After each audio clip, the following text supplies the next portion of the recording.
Deus criou o ser humano para ser feliz, e criou o ser humano perfeito, e a felicidade estava nos planos de Deus. Gostaria agora que me acompanhassem no Salmo 36, nos versículos 7 a 10. Salmo 36, versículos 7 a 10. Eu vou ler numa versão diferente, na Bíblia para Todos. Diz-nos o seguinte: que maravilhoso, ó Deus, é o teu amor. Debaixo das tuas asas os humanos sentem-se protegidos. Ficam satisfeitos com a abundância da tua casa e o rio das tuas delícias lhes mata a sede. Pois em ti está a fonte da vida e é na tua luz que vemos a luz. E um bocadinho mais para trás, no Salmo 16, vamos ler o versículo 11.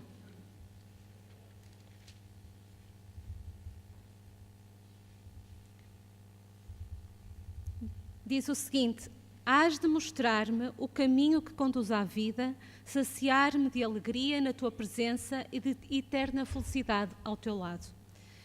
Como eu disse anteriormente, nós fomos criados por Deus perfeitos e para sermos perfeitamente felizes. E nós só podemos encontrar essa felicidade se nós seguirmos as suas instruções, se procurarmos a nossa felicidade nele, como diz estes versículos. Mas com a entrada do pecado neste mundo, as coisas complicaram e começaram os problemas. Em Provérbios 13, 21 diz que a desgraça persegue os pecadores. E o pecado, com todas as suas consequências, tornou-se o nosso maior problema, tornou-se o maior obstáculo à nossa felicidade. E tanto nos afastou desse caminho da felicidade que a humanidade já nem sabe o que é ser feliz, já não sabe o que é a felicidade. E ao longo da história deste mundo, muitos têm feito esta pergunta: o que é ser feliz? Teólogos, filósofos, artistas, cientistas e mesmo economistas e políticos fazem esta pergunta: o que é ser feliz? E acredito que o ser humano, por mais simples ou iletrado que seja, também faz esta pergunta. E é uma pergunta que não tem uma resposta fácil. Procurando responder a esta pergunta, há alguns estudos, e um deles que eu encontrei da Organização para a Cooperação e Desenvolvimento Económico, que nós conhecemos por OCDE, costuma, com alguma regularidade, revelar um ranking daqueles que eles consideram os países mais felizes do mundo. Eles procuram avaliar o grau de satisfação das populações dos diversos países e entram em conta com 5 parâmetros fundamentais, que eles consideram fundamentais, para calcular o que eles chamam um quociente de felicidade. Esses parâmetros são os seguintes: salários, educação, saúde, estabilidade e prazeres da vida. Em 2013, que foi a última vez que saiu este relatório, a Suíça ficou em primeiro lugar, sendo considerado o país mais feliz do mundo, e nós, Portugal, ficamos em 35º lugar, atrás de países como a Itália e a Grécia, e com uma pontuação média muito abaixo da média dos países que foram avaliados. Estes estudos têm o valor que têm e são contestados por muitas pessoas, dizendo que não se pode cingir a felicidade a estes 5 itens, que neste tipo de estudos não se entra em linha com toda uma série de fatores que condicionam a felicidade das pessoas. Mas, inspirado em estudos deste género, houve um jornalista chamado Eric Weiner, um jornalista americano, que publicou em 2008 um livro. O livro chamava-se A Geografia de Bliss. E este livro era o resultado da viagem, ou das viagens que ele fez à volta do mundo, e ele foi precisamente a estes países, àqueles países que tinham maior índice de felicidade, e procurou saber porque é que as pessoas lá eram felizes. Então ele foi a países como a Holanda, a Suíça, o Butão, o Catar, a Islândia, a Tailândia, a Grã-Bretanha, a Índia e os Estados Unidos. E para desilusão de muitos, ele não encontrou nenhuma fórmula mágica para a felicidade. E ele chegou à conclusão que, embora possa haver alguns elementos em comum entre os vários países, também havia muitas diferenças. E ele chegou a algumas conclusões que não são nada de novo. Ele chegou à conclusão que o dinheiro é importante, mas não é tão importante como nós achamos, que a família, os amigos, a rede social é muito importante. Chegou também à conclusão que pensar demais faz mal. Também chegou à conclusão que a inveja pode ser tóxica e também que a confiança, assim como o senso de gratidão, são muito importantes para se ser feliz. Mas não chegou a uma fórmula única, não chegou a uma conclusão única, por isso ficamos a saber basicamente o mesmo de antes de ele ter feito este estudo. E se nós saíssemos à rua e perguntássemos às pessoas o que é que elas consideram que é mais importante para serem felizes, nós provavelmente iríamos ter muitas respostas, mas acho que as respostas iriam incidir sobre alguns fatores. A saúde, ter um emprego, sentir-se seguro, ter um bom casamento, ter um bom relacionamento com os filhos, com os familiares, ter amigos, ter dinheiro, ter uma boa casa, um bom carro. Há toda uma série de coisas ou circunstâncias que são consideradas importantes ou essenciais para se ser feliz, o que faz com que muitas vezes as pessoas projetam a felicidade no futuro.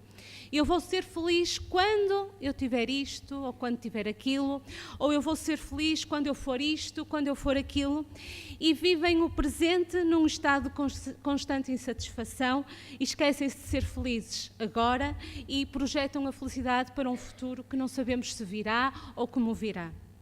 E embora haja e vamos ser sinceros, se olharmos à nossa volta, embora haja uma série de coisas que nós possamos considerar importantes para a felicidade, se nós olharmos e virmos à nossa volta e para as pessoas por este mundo fora, nós vamos encontrar exemplos de pessoas que não têm essas coisas, ou não têm uma ou mais dessas coisas e são felizes. Nós vamos encontrar pessoas que se sentem felizes mesmo em condições adversas, mesmo na pobreza, mesmo na falta quando estão privadas da sua liberdade, mesmo em ambientes familiares adversos, no meio da guerra, mesmo sofrendo de doenças graves, ou crónicas. Nós vemos pessoas que conseguem ser felizes apesar destas circunstâncias adversas. E por outro lado, nós vemos pessoas que parece que têm tudo, são bonitas, são famosas, têm dinheiro, têm vidas de sonho, têm famílias que nós consideramos espetaculares e que nos surpreendem, dizendo que não se sentem felizes ou demonstrando pelos seus atos que não se sentem felizes. A ciência tem procurado estudar isto. Como eu disse, é algo de difícil. Eu agradecia que me pusessem os slides. Ok, obrigada. As pesquisas recentes mostraram que as pessoas possuem um ponto de estabilização da felicidade, um nível de alegria ao qual retornam, não importa se o indivíduo tenha ganho a lotaria ou perdido a capacidade de utilizar os seus membros. As experiências que muitos acreditam conduzir à felicidade não passam de picos de prazer, que logo se dissipam e devolvem a pessoa ao seu status padrão de contentamento. A neurociência tem vindo a descobrir que quando as pessoas falam em felicidade, na verdade estão a descrever estados de espírito, momentos em que se sentem bem em comparação a outros que experimentam algum tipo de desconforto. Então, para nós compreendermos o que é a verdadeira felicidade, nós temos que olhar para além destes tais picos de prazer. A maior parte daquelas coisas que nós falávamos, muitas vezes tem a ver com situações em que nós nos sentimos felizes. Se nos dessem agora uma casa nova, nós sentíamos-nos bem naquela altura, mas isso não é a felicidade. Nós temos que olhar para a base, nós temos que olhar para aquilo que está por trás. E aqui neste texto surge-nos um conceito, que é o conceito de contentamento. Este conceito de contentamento está muito mais próximo daquilo que a Bíblia nos diz que é a felicidade. Então, o contentamento é o seguinte: capacidade de estar satisfeito, de se adaptar em qualquer situação. Este tipo de contentamento não se explica pelas circunstâncias favoráveis ou confortáveis, mas sim pela capacidade de exercer domínio sobre o estado de espírito, de tal maneira que os fatores externos que o abalam sejam em número cada vez menor. Contentamento é uma satisfação de dentro para fora. O contentamento tem a ver com a atitude, tem a ver com a atitude que temos face às circunstâncias. Há um autor cristão, é um pastor evangélico, que tem uma citação que eu gosto muito sobre a questão da atitude. Charles Swindoll, provavelmente alguns já leram alguns livros dele, diz o seguinte: quanto mais eu vivo, mais percebo o impacto da atitude sobre a vida. A atitude para mim é mais importante que os factos, é mais importante que o passado, a educação, o dinheiro, as circunstâncias, os fracassos, os sucessos ou do que as outras pessoas possam pensar, dizer ou fazer.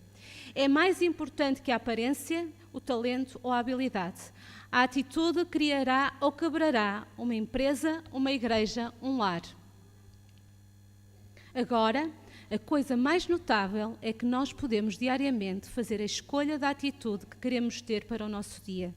Nós não podemos mudar o passado. Nós não podemos mudar o facto de que as pessoas agirão com os seus próprios modos. Nós não podemos mudar o inevitável. A única coisa que podemos mudar e que depende apenas de nós mesmos é a nossa atitude. E agora vejam o que ele diz. Eu estou convencido de que a vida é 10% daquilo que acontece comigo e 90% como eu reajo. Então, está nas nossas mãos. Nós somos os únicos responsáveis pelas nossas atitudes. A nossa atitude face às circunstâncias, face aos acontecimentos da vida, muitas vezes, ou na maior parte das vezes, é mais importante do que o próprio acontecimento. E essa atitude somos nós que a escolhemos, somos nós que a cultivamos. Há um pensamento que eu não sei se conhecem, que diz: com as pedras que nós encontramos no caminho, nós podemos fazer uma montanha intransponível e que nos barra o caminho, ou nós podemos fazer uma escada que nos vai levar mais longe. E a diferença não está nas pedras, a diferença está na forma como eu uso as pedras. E o texto que lemos inicialmente, de Paulo, mostra-nos que ele tinha a atitude certa.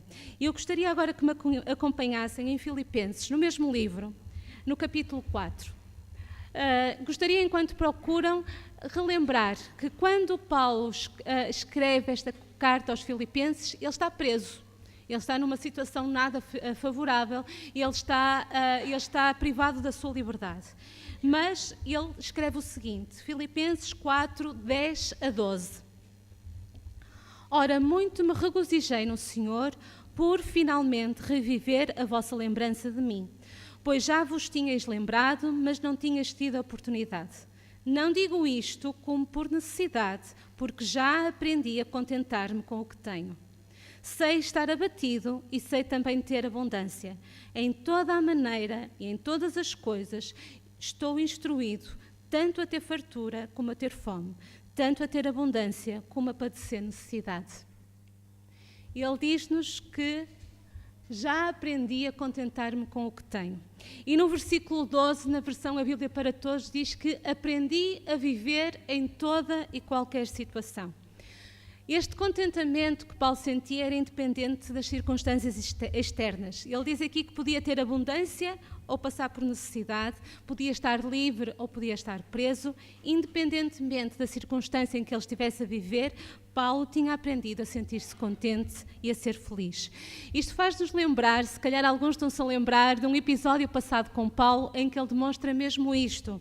Em Atos 16, e curiosamente na cidade de onde eram os filipenses, em Filipos, aconteceu um episódio com Paulo e Silas em que eles demonstraram realmente o que é sentir-se contente independentemente das circunstâncias. Em Atos 16, nos versículos 22 a 25, vamos então relembrar este episódio. Atos 16, 22 a 25. Então a multidão levantou-se contra eles e os oficiais deram ordens para lhes tirarem as roupas e os castigarem. Bateram-lhes muito e depois meteram-nos na cadeia, dando ordens ao carcereiro para os guardarem com toda a segurança. O carcereiro, quando recebeu esta ordem, levou-os para o fundo da cadeia e prendeu-lhes os pés com um cepo de madeira. Por volta da meia-noite, Paulo e Silas oravam e cantavam hinos a Deus, enquanto os outros presos escutavam. Estar privado de liberdade não é algo que nós associamos à alegria. Uma prisão, como devia ser aquela, escura, mal cheirosa, suja, não é propriamente o local que nós associamos à felicidade.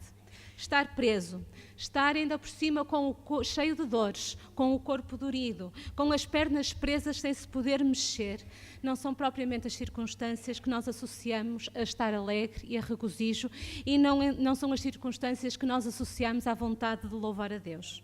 Mas diz-nos o texto que Paulo e Silas louvavam a Deus. Será que eles tinham prazer no sofrimento? Será que eles eram masoquistas? Será que eles eram loucos? Não. Eles não se sentiam felizes pelo sofrimento, mas eles sentiam-se felizes apesar do sofrimento. Apesar do sofrimento que tinham, eles tinham aprendido a estar contentes em todas as circunstâncias. A felicidade ou o contentamento que Paulo e Silas sentiam não era dependente das pessoas, das coisas ou das circunstâncias. A felicidade que eles sentiam e que lhes permitia louvar a Deus mesmo nas piores circunstâncias era a mesma que, ao longo da história, cristãos têm mostrado quando são ridicularizados, quando são maltratados e quando são torturados. É uma felicidade que não está baseada em coisas, é uma felicidade que vai muito mais além das coisas e das circunstâncias. É uma felicidade que está baseada numa confiança, na confiança que têm em Deus, num conhecimento experimental desse próprio Deus e na consciência do poder e da soberania de Deus sobre todas as coisas. No texto que lemos, Paulo diz que aprendeu a estar contente. E esta felicidade e este contentamento não é algo que nos seja natural. É algo que nós aprendemos, e aprendemos através do nosso relacionamento com Deus. Paulo e Silas, isto é um comentário a este episódio. Paulo e Silas sabiam que as suas vidas estavam debaixo da proteção divina. Assim como os hebreus diante da fornalha ardente, eles tinham a convicção que Deus podia libertá-los, mas não estavam preocupados se ele escolhesse não o fazer. E eles acreditavam, assim como José, que as pessoas podem fazer coisas perversas, mas que em parceria com Deus, o mal que as pessoas fazem contribuem para o bem. Independentemente da resposta de Deus, eles tinham a consciência, estavam a cantar, eles não conheciam o futuro, eles sabiam que Deus poderia libertá-los miraculosamente, como fez, mas também podia escolher não o fazer, mas isso não mudava o sentimento de felicidade e contentamento que eles tinham. E eles sabiam que Deus estava ao leme, e eles sabiam que Deus estava a controlar todas as coisas, e, portanto, era uma felicidade que era baseada em algo que não muda, que é em Deus. Ellen White fala-nos disso nas meditações matinais, Perto do Céu, diz o seguinte: se a felicidade é extraída de fontes exteriores e não da fonte divina, será tão variável como as diversas circunstâncias podem torná-la.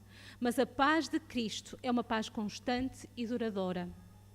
Ela não depende de qualquer circunstância da vida, da quantidade de bens materiais, nem do número de amigos terrenos. Cristo é a fonte de águas vivas. A paz e a felicidade extraídas dele nunca se esgotarão, pois ele é a origem da vida.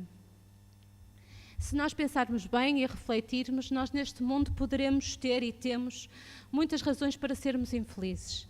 Podemos pensar nas guerras, podemos pensar na crise, no desemprego, na doença que nos faz sofrer e faz sofrer os nossos queridos. Podemos pensar nas desilusões que temos nos relacionamentos que mantemos uns com os outros. Podemos pensar na morte e na separação que temos, muitas vezes que somos forçados a ter daqueles de quem amamos.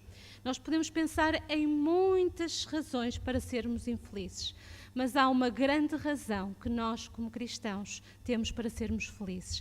Uma razão que suplanta as outras todas e que suplanta a maior razão que possam imaginar para a infelicidade. Vamos ler em João 16:33. São palavras de Jesus. João 16:33.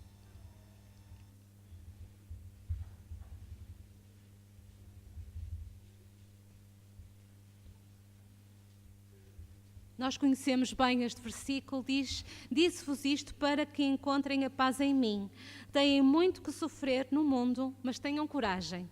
Eu venci o mundo. Jesus não prometeu uma vida de facilidades, ele, pelo contrário, ele previu que surgiriam dificuldades e muitas dificuldades. mas Ele dá-nos a garantia que, sejam quais forem as dificuldades que nós enfrentarmos na vida, Ele dá-nos a garantia da vitória. Ele venceu e oferece-nos a sua vitória. E, portanto, nós podemos ter a esperança que, por pior que seja o momento que estejamos a viver, nas piores circunstâncias, nós podemos ter a esperança de que tudo é transitório, que um dia tudo passará e que a vitória está garantida. E é esse o fundamento da felicidade do cristão. Era esse o fundamento da felicidade que Paulo sentia. Agora, sejamos sinceros. Será que as pessoas, quando olham para nós, cristãos adventistas do sétimo dia, pensam em pessoas felizes?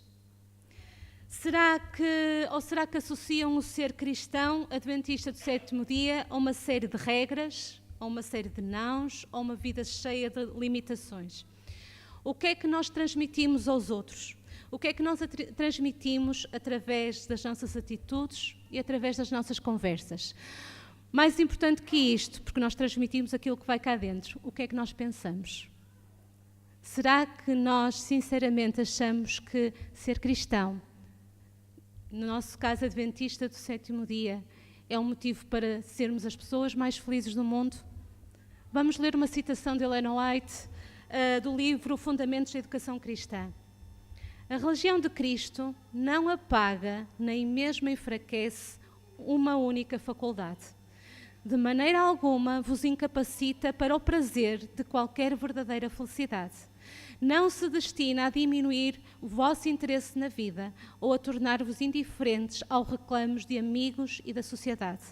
Não reveste a vida de saco. Não se expressa em profundos suspiros e gemidos. Não, não. Os que em todas as coisas consideram a Deus o primeiro, o último e o melhor, são as pessoas mais felizes do mundo. Os sorrisos e o brilho do sol não lhes desaparecem do semblante. A religião não torna quem a pratica grosseiro nem áspero, desaciado ou descortês. Ao contrário, eleva-o, enobrece-o, refina-lhe o gosto, santifica-lhe o juízo e habilita-o para a sociedade dos anjos celestiais e para o lar que Jesus foi preparar. Os que em todas as coisas colocam Deus em primeiro lugar, em primeiro, último e melhor, são as pessoas mais felizes do mundo. Por isso, se colocamos Deus em primeiro lugar nas nossas vidas, nós temos as razões para ser as pessoas mais felizes neste mundo, mesmo que sobrevenham as dificuldades. E a Bíblia tem muitas pistas para nos ajudar a seguir no caminho desta vida, no caminho em direção à felicidade. Eu estive a fazer uma pesquisa, não foi uma pesquisa muito sistemática, mas de versículos que encontrei na Bíblia sobre a felicidade. E fiz uma lista daquilo a que a Bíblia associa ser feliz. Em primeiro lugar, a Bíblia associa o ser feliz o respeitar a Deus. Em algumas versões o que diz é temer a Deus, mas o conceito mais correto é o respeito a Deus. Depois, aquele que eu encontrei mais referências, a obediência à lei de Deus. Provavelmente, isto, como eu disse, não foi feito de uma forma sistematizada, mas a maior parte dos versículos que nós encontramos na Bíblia associados à felicidade falam-nos da importância da obediência à lei de Deus. E nós temos que parar de encarar a lei de Deus como uma série de restrições, como uma série de nãos, mas temos que olhar para a lei de Deus como um mapa para nós encontrarmos a verdadeira felicidade. A lei de Deus coloca-nos algumas barreiras, não para nos impedir de chegar a alguma coisa que seja bom para nós, mas para nos impedir de chegarmos a coisas que nos vão trazer infelicidade e que nos vão levar, levar por um caminho que só trará dissabores para nós. Também fala da busca da sabedoria, da busca do conhecimento, da confiança em Deus. São felizes aqueles que confiam em Deus. Também alguns traços de caráter, a integridade, a retidão, a humildade. Se calhar cada um destes itens dava para nós fazermos um culto. Aceitar a salvação. É coisa que nos traz o aceitar a salvação, a sentir que estamos salvos no nosso Deus, traz-nos paz e traz-nos felicidade no dia a dia. Outra coisa importante, o serviço. Acerca do serviço, Ellen White diz o seguinte, no livro Testemunhas para a Igreja: o espírito manso e quieto não estará sempre em busca da própria felicidade, mas buscará o esquecimento de si mesmo e achará doce contentamento e verdadeira satisfação em tornar os outros felizes. Nós encontramos a felicidade quando nos esquecemos da nossa própria felicidade e passamos a buscar contribuir para a felicidade dos outros, passamos a procurar ser um instrumento nas mãos de Deus. Também aparece a felicidade associada ao receber o perdão de Deus. E depois aparece associada a 3 coisas que nós, se calhar, à primeira vista, não pensaríamos em associar isto à felicidade. Correção de Deus. Bem-aventurados aqueles a quem Deus corrige. Também nas provações e nas dificuldades. Não porque tenhamos prazer em sofrer, mas porque, apesar do sofrimento, nós sabemos que temos um Deus que está a controlar. E até morrer em Cristo nos trará felicidade. A certeza de que a morte, se nós morrermos em Cristo, será só uma passagem, será só um momento, e quando abrirmos os olhos estaremos em frente ao nosso Deus. A nossa felicidade, irmãos, é muito importante para Deus. E no principal sermão que temos registado de Jesus, o Sermão da Montanha, que nós encontramos em Mateus 5-7, e poderão em casa lê-lo, Jesus começa exatamente com as bem-aventuranças. As bem-aventuranças muitas vezes são traduzidas felizes os que, mostrando que realmente para Deus é muito importante nós sermos felizes. E eu pedi à Raquel, eu queria que me arranjasse um texto que encontrasse, como ela costuma declamar, que encontrasse um texto sobre as bem-aventuranças. Todos nós conhecemos os versículos, mas um texto que nos ajudasse a refletir. Ela não encontrou e acabou por usar um dom que ela tem, ela escreveu esse texto. E, portanto, vamos agora tomar atenção àquilo que ela nos vai dizer. Feliz aquele que conhece a Deus, porque lhe dará um coração de pobre. Um coração de pobre que se abre para que Deus entre e encha de beleza, de bondade, de justiça, de amor. Um coração de pobre que tem fome e sede e sabe onde encontrar o pão e a água verdadeiros. Um coração de pobre que aceita feliz o dom que entra em sua vida.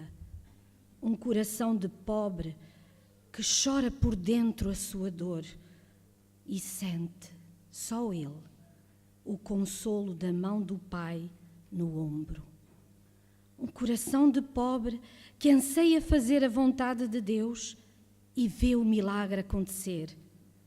Não vivo mais eu, mas Cristo vive em mim.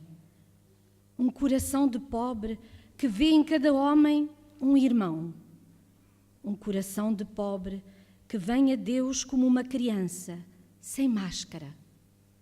Um coração de pobre que recusa os pensamentos torpes e sinuosos e convida as verdades simples e retas do Nazareno a entrarem nele.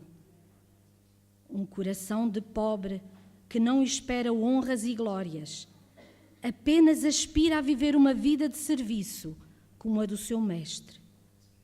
Um coração de pobre que sabe que nada tem aqui, mas tudo tem ao lado do Senhor da sua vida. Obrigada, Raquel. Que Deus continue a abençoar-te e a ajudar-te a desenvolver este dom. O caminho que nos é indicado nas bem-aventuranças e na Bíblia é muito diferente do caminho que nos é indicado pelo mundo para nós encontrarmos a felicidade. No resto do Sermão da Montanha, Jesus dá-nos muito mais pistas, muito mais indicações de como devemos proceder na nossa vida para encontrarmos a verdadeira felicidade. Encontrei este resumo, esta sistematização das bem-aventuranças que eu gostei. Diz-nos assim: ser feliz é ser humilde, buscando recompensa de Deus e não dos homens. É ser sensível, chorar confiando no consolo de Deus. Ser manso com paciência para conseguir tudo no tempo certo. É também ter sentimentos felizes, de justiça, não nos conformando com o que está errado, de misericórdia, colocando-nos na situação do próximo, de pureza, não nos deixando contaminar. E é ter relacionamentos felizes, como pacificador, diante de conflitos, amenizando os problemas, vencer a perseguição sabendo que Deus vê tudo e suportar a injúria confiando que isso nos assemelha a Jesus. É este o caminho que Deus nos indica para a verdadeira felicidade.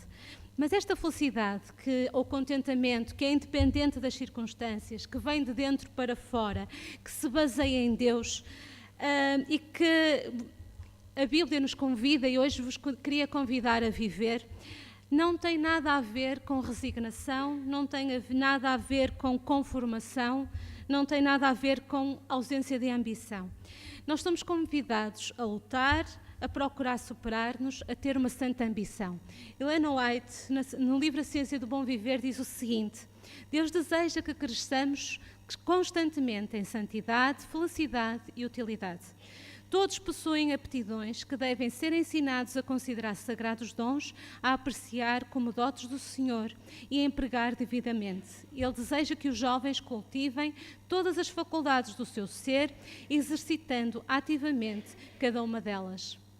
Deseja que desfrutem tudo o que é útil e precioso nesta vida, que sejam bons e façam o bem, depositando um tesouro celeste para a vida futura. Devem ter a ambição de ser excelentes em tudo o que é útil, elevado e nobre. Contemplem eles a Cristo como modelo segundo o qual devem ser moldados. Eles devem nutrir a santa ambição que Ele revelou na sua vida, a ambição de tornar o mundo melhor por eles nele terem vivido. Tal é a obra a que são chamados.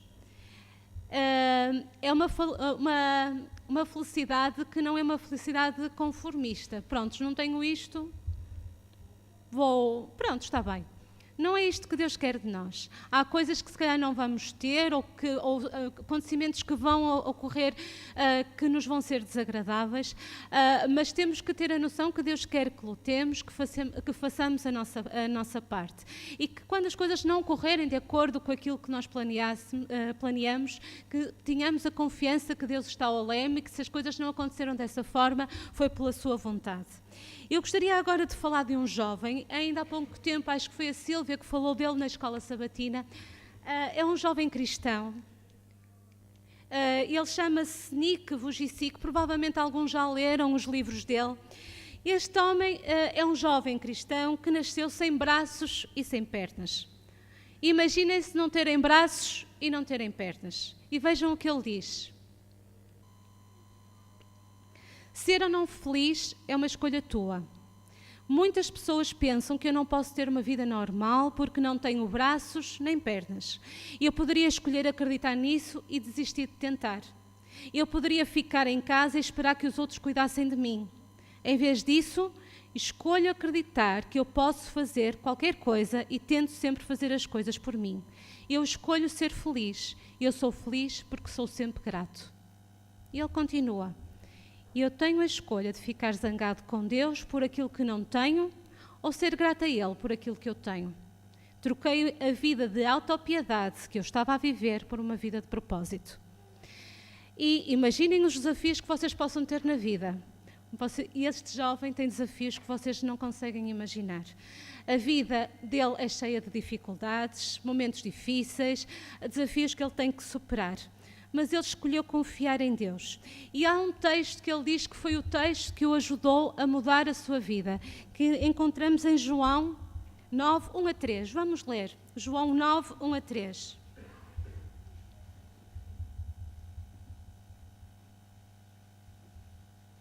Ele conta que este texto, houve uma altura na sua adolescência que ele tentou suicidar-se. Estava muito em baixo e foi este texto que lhe veio à mente nessa altura e que foi a partir daqui que ele leu este texto, que ele mudou o rumo da sua vida. E passando Jesus, viu um homem cego de nascença. E os seus discípulos lhe perguntaram dizendo: Rabi, quem pecou, este ou os teus pais para que nascesse cego? Jesus respondeu: nem ele pecou, nem seus pais, mas foi assim para que se manifestem nele as obras de Deus. E o Nick decidiu permitir na sua vida que Deus se manifestasse, que através dele se manifestassem as obras de Deus. E este jovem é um orador motivacional, é um evangelista. Ele já falou, ele tem cerca de 30 anos, já pregou a mais de 55 milhões de pessoas em mais de 44 países por este mundo fora. Recentemente casou e tem um filho. E ele continua todos os dias a escolher ser feliz. Ele diz que tem uma caixa de sapatos guardada, porque ele sabe que Deus é capaz de fazer um milagre, de lhe dar uns braços e umas pernas. Mas ele diz que costuma pedir a Deus que lhe dê, continua a pedir a Deus que lhe dê os braços e as pernas, mas que diz: se Deus, se não podes fazer esse milagre na minha vida, torna-me a mim um milagre na vida de outras pessoas. E é isso que ele tem feito. E há uma pergunta que ele faz e que geralmente comove muito as pessoas e que nos põe a pensar: se eu, que não tenho pernas nem braços, consigo ser feliz, porque é que tu não consegues? Pensem na maior limitação da vossa vida. Pode ser algo que não têm, pode ser algo que perderam. Permitam que Deus utilize isso para a sua honra e glória e para que Ele possa manifestar em vocês as suas boas obras. E eu tenho a certeza que, se permitirem isto, poderão ser felizes, mesmo quando as circunstâncias forem difíceis. Ellen White diz o seguinte: meu irmão, minha irmã, o propósito de Deus para vós é que vivais uma vida que faça os outros melhores. Uma vida que demonstre que Cristo, a esperança de glória, vive no íntimo. O seu objetivo é que possais dizer como o apóstolo Paulo: já não sou eu quem vive, mas Cristo vive em mim. Em perfeito contentamento, descansando no amor de Cristo, confiando em que o Redentor e Doador da vida realizará por vós a vossa salvação, sabereis, ao vos achegardes mais e mais a Ele, o que significa suportar a contemplação daquele que é invisível. O contentamento que Cristo concede é um dom que vale infinitamente mais do que ouro e prata e pedras preciosas. Que em cada dia da nossa vida nós possamos buscar esta felicidade, que nós possamos fundamentar a nossa felicidade em algo que não muda, que é em Deus e no seu amor por nós e no seu poder. Gostaria de terminar lendo novamente em Filipenses. Eu vou projetar o texto, eu vou ler na versão A Bíblia para Todos, nos versículos 4 a 7 e depois 11 a 13. Alegrem-se sempre no Senhor. Repito, alegrem-se nele. Sejam amáveis para toda a gente. O Senhor virá em breve. Não se aflijam com coisa nenhuma, mas em todas as orações peçam a Deus aquilo de que precisam com espírito de gratidão. E a paz de Deus, que vai mais além do que nós podemos entender, guardará os vossos corações, os vossos pensamentos em união com Cristo Jesus. E depois, a partir do versículo 11, que já lemos, aprendi a contentar-me com tudo o que tenho. Sei viver na pobreza e também na abundância. Aprendi a viver em toda e qualquer situação, a ter fartura e a ter fome, a ter em abundância e a não ter o suficiente. E depois o segredo: posso enfrentar todas as dificuldades naquele que me fortalece. Amém.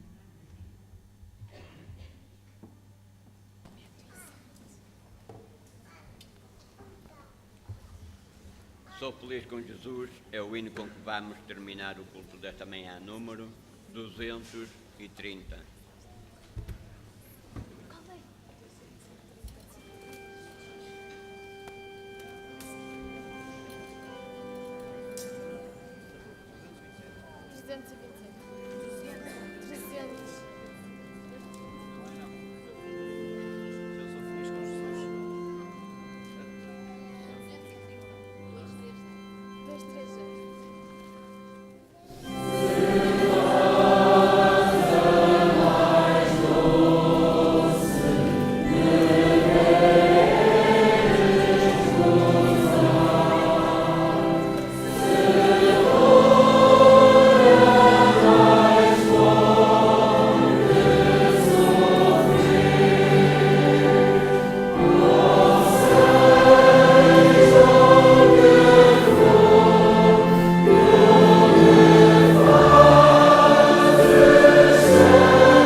Louvado sejas pelo teu amor e louvado sejas por sabermos que tu és o principal interessado na nossa felicidade. Querido Santo Deus, ajuda-nos a não sermos canas agitadas pelo vento. Ajuda-nos sim a firmar a nossa vida, a nossa felicidade na rocha que és tu. E que mesmo no meio das dificuldades, mesmo no meio do sofrimento, nós possamos ser felizes, apesar desse sofrimento, porque cremos no teu amor, cremos no teu poder e cremos que tu já venceste o mal e que um dia tudo será perfeito e um dia poderemos estar contigo no céu e viver eternamente. Que esse desejo possa estar no nosso coração de uma forma contínua e cada vez mais forte. Que possa moldar as nossas atitudes, os nossos pensamentos, a nossa forma de agir no dia a dia. E que nós possamos viver neste mundo como peregrinos, de passagem, para um lugar melhor, onde o melhor está para vir para nós. Te pedimos e agradecemos em nome de Jesus. Amém.